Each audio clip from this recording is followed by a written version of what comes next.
For years, the tension between the United States and Iran has simmered just beneath the surface.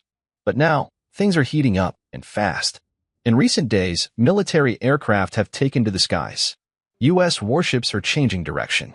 Israel is ramping up its airstrikes. And behind all this movement lies one big, dangerous question. Will America go to war with Iran? This isn't just about politics. It's about missiles, alliances, nuclear sites, and the lives of millions of people. One wrong move, one unexpected attack, could set off a chain reaction across the entire Middle East. This video will walk you through exactly what's happening right now, what the U.S. military is doing, why Israel is pressuring for support, how Iran might respond, and what it would really take for America to get directly involved. We'll break it all down in clear, simple terms. So if you're confused by the headlines or worried about what comes next, don't worry, you're in the right place. Let's start with the latest U.S. military movements. Something unusual happened on June 16th. At least 32 U.S. tanker aircraft suddenly took off from American bases and flew toward Europe.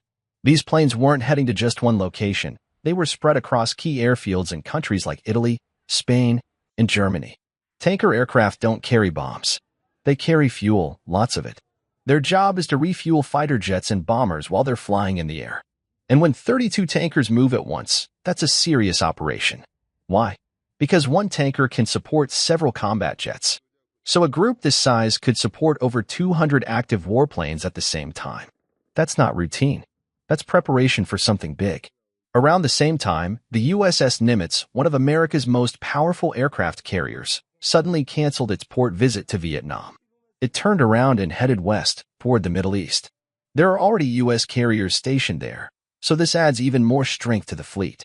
Military experts say this kind of buildup is often a sign of an upcoming air campaign, a series of planned strikes that could target strategic locations. So far, the U.S. government hasn't officially explained the movements. But there's one thing we can say for sure. This isn't just a drill. This is real preparation for something serious. Whether it's to support Israel, prepare for a direct strike on Iran, or simply send a message, the U.S. is positioning itself for quick, powerful action. But what role is Israel playing in all of this? That's what we'll explore next. While the United States is moving its forces into position, Israel is already in action. In recent weeks, Israel has launched multiple airstrikes on Iranian military sites, including facilities linked to Iran's nuclear program. Satellite images have confirmed the damage. Some buildings have been flattened, and key scientists have reportedly been killed. But these strikes are just the beginning. Many experts believe Israel is preparing for a much larger offensive, and it may need America's help to pull it off. To understand why, we need to talk about something called the DIA Doctrine. This is a military strategy named after a neighborhood in Beirut, Lebanon, which was heavily bombed by Israel in 2006. The idea behind the doctrine is simple, but brutal. If rockets are launched from a village or civilian area, then the entire area becomes a target.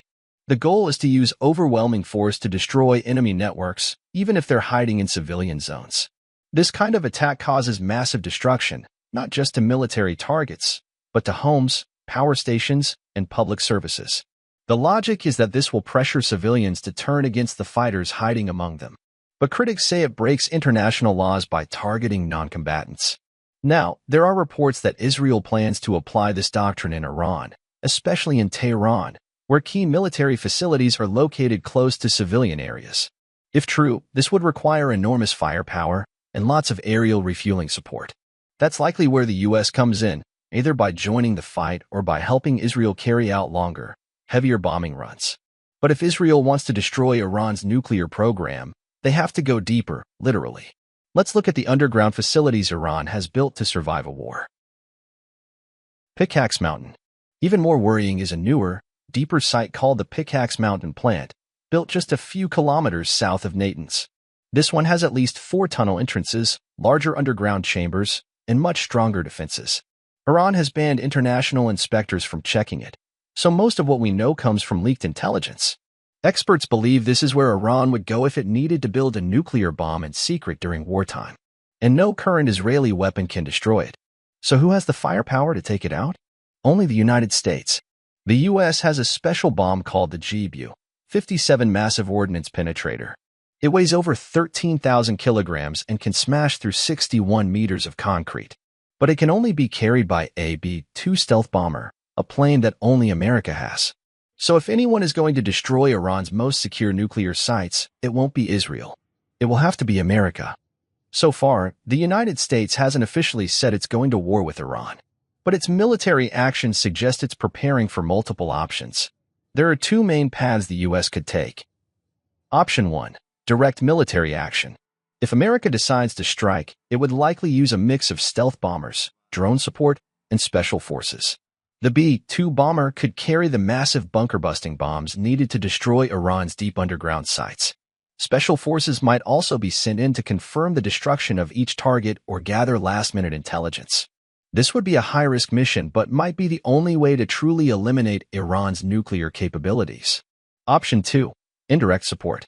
The second option is less risky for America but still very powerful. Instead of bombing Iran directly, the U.S. could focus on supporting Israel behind the scenes. That's where the tanker aircraft come in. By refueling Israeli fighter jets in midair, the U.S. would allow them to carry more bombs and fly longer distances without needing to land. This strategy helps Israel hit targets deep inside Iran, even if the U.S. doesn't fire a single shot. This type of support might be more politically acceptable at home, but it still comes with risks. If something goes wrong, like an Iranian counterattack on U.S. assets, it could drag America into a larger conflict. In both scenarios, the U.S. is deeply involved. Whether it's launching bombs or just refueling jets, it becomes a key player in the fight. And if America steps in, Iran won't stay silent. So what could their response look like? That's what we'll cover next. If the United States joins the war, either directly or by helping Israel, Iran is expected to hit back hard. Over the past few years, Iran has invested heavily in hypersonic missiles. These missiles are extremely fast and can change direction mid-flight, making them very difficult to stop, even with advanced defense systems like the Iron Dome or Patriot missiles. But Iran isn't just building these missiles for defense. It has carefully stored many of them in underground bunkers, far away from prying eyes. These weapons aren't meant for random attacks. They are designed for high-impact strikes on important U.S. military targets. So, if America gets directly involved, Iran might aim for U.S. bases across the Middle East. These could include Al Udeid Air Base in Qatar, the main U.S. command center in the region, Camp Arifjan in Kuwait, Prince Sultan Air Base in Saudi Arabia, Emgesar Air Base in the UAE, British and U.S. bases in Cyprus, Naval Support Activity Base in Bahrain, home to the U.S. Fifth Fleet. Iran might also try to hit U.S. aircraft carriers stationed in the Red Sea or Mediterranean Sea. And it doesn't stop there. Some experts believe Iran could use dirty bombs, weapons that spread radioactive material, to cause panic and long-term damage without launching a full nuclear strike. In short, if Iran feels backed into a corner, it has the tools to escalate the war very quickly, and the targets are already known. But Iran isn't the only one applying pressure. Let's now turn to the political side, what leaders are saying and what the media is reporting. While tanks, planes, and missiles make headlines, politics and media pressure are working behind the scenes to shape what happens next. Political pressure. Israel's Prime Minister, Benjamin Netanyahu, has been pushing hard for U.S. support. He's been urging U.S. leaders, especially former President Trump, to take a tougher stance against Iran. Recently, Trump made headlines by demanding Iran's unconditional surrender and even claiming the U.S. knows exactly where the Iranian supreme leader is located. These kinds of statements raise tensions and suggest that top-level political figures may be preparing the public for war. At the same time, Reza Pahlavi, the exiled crown prince of Iran, has called for Iran's military and police forces to turn against the current regime. If he gains support, he could become the leader of a unified opposition, something Iran has never really had. Media coverage. Mainstream media has widely reported the military buildup and Trump's comments. But the story about Reza Pahlavi? That's barely been covered. Only a handful of outlets are talking about it, and most are right-leaning. This imbalance in media coverage leaves many people in the dark.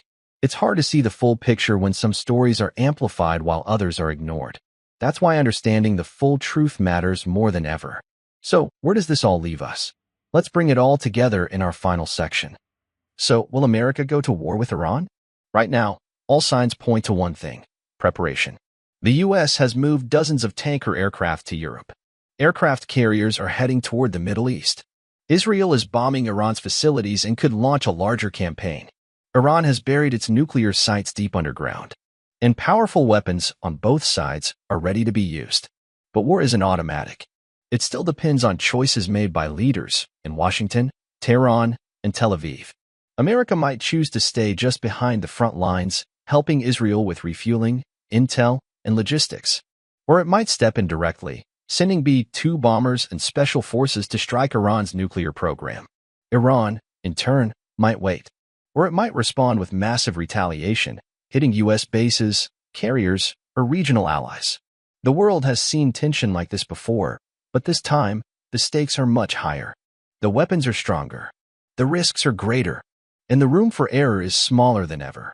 Whether this turns into a regional conflict or a full-scale war will depend on the next few moves. Let's all hope that cooler heads prevail. Thanks for watching. If you found this video helpful, please give it a like. It helps more people see this important topic. Have thoughts or questions? Drop them in the comments. We'd love to hear what you think. Do you believe war is coming?